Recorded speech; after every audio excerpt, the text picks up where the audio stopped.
Assalamualaikum warahmatullahi wabarakatuh. Alhamdulillahirabbil alamin. Assalatu wassalamu ala asyrafil anbiya'i wal mursalin wa ala alihi wa ashabihi ajma'in, amma ba'du. Bersyukur kita kepada Allah Subhanahu wa ta'ala. Dialah Tuhan yang maha pengasih lagi maha penyayang. Tak henti-hentinya Allah memberikan kita nikmat yang tak terhingga jumlahnya.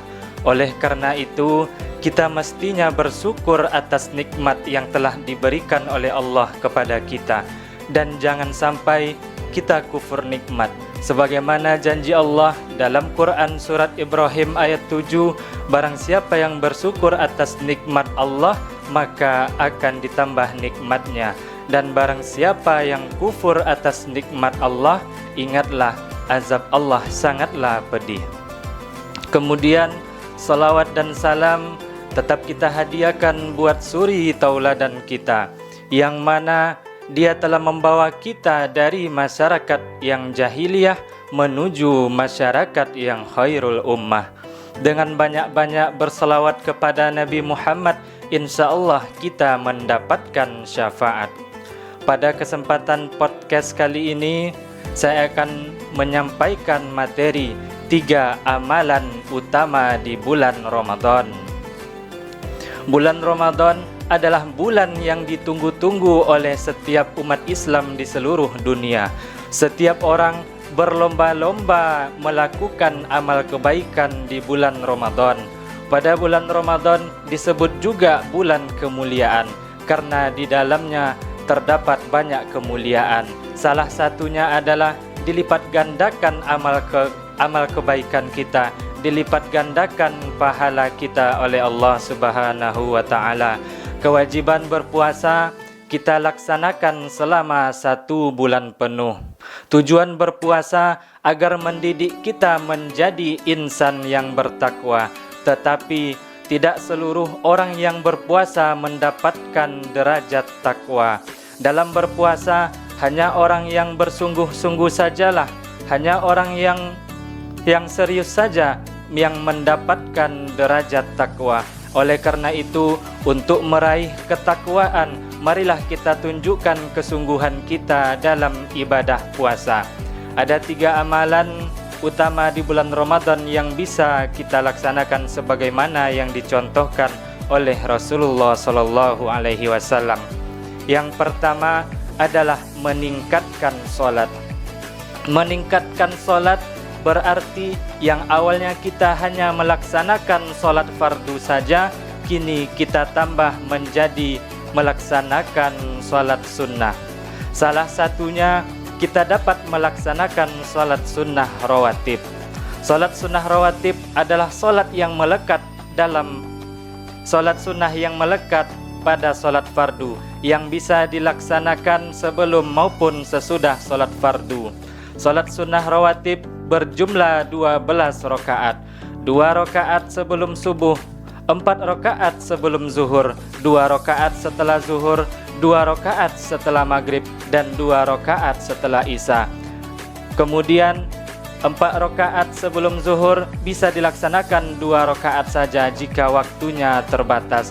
Kalaulah kita melaksanakan 12 rakaat salat sunnah rawatib dalam sehari semalam, insya Allah akan dibangunkan sebuah rumah di surga.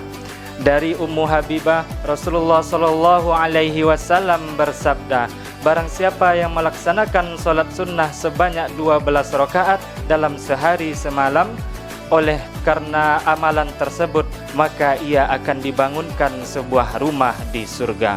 Selain salat sunnah rawatib, kita dapat melaksanakan salat sunnah tahiyatul masjid, salat sunnah duha. Kemudian pada malam harinya kita dapat melaksanakan salat sunnah tahajud, salat sunnah tarawih, dan salat sunnah witir.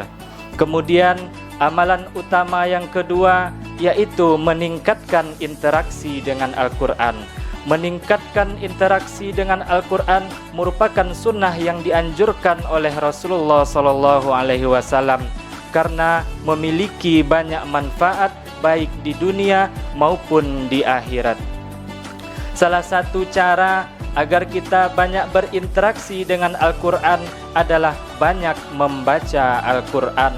Targetnya kita dalam 1 bulan Ramadan kita dapat mengkhatamkan 30 juz. Strateginya bisa dengan cara 30 juz kita bagi ke dalam 30 hari Ramadan.